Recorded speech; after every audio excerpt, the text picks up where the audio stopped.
Alright, this is how you can track cryptocurrency wallet holdings completely for free. If this helped, drop a like, share the video, and subscribe for more. Presets and effects for life, click the link down below and enjoy the tutorial.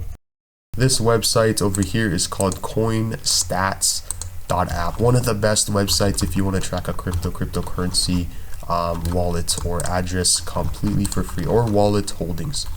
You type in here the address that you would like to paste. There's even suggestions. Let's say we'll click on one of these suggestions and it's going to load this up. This may take a few seconds, but you will be able to track all of the cryptocurrencies completely for free. As you can see here, this wallet is generating $22,000 in holdings, and the chart is currently being loaded.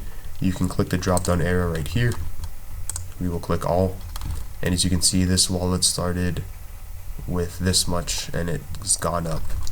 You can even do another address of your choice. Go to the top right hand screen, paste the address, click on the address, so you can track this cryptocurrency wallet holdings completely for free. In this case, we're tracking Crash, I believe his name, Crash is Clay, and he's floating $6 million in assets. You can even see of all the different assets that's being held by this person. You can see there is a chart of their net worth from 24 hours to all. So this person started with as small as $2,000 the 26th of February of this year, and they were floating all the way up to $16 million. And you can scroll down if they own any NFTs. You can see some of the recent transactions that they may or may have not received, if they've sent or sent things out, and this is all completely for free.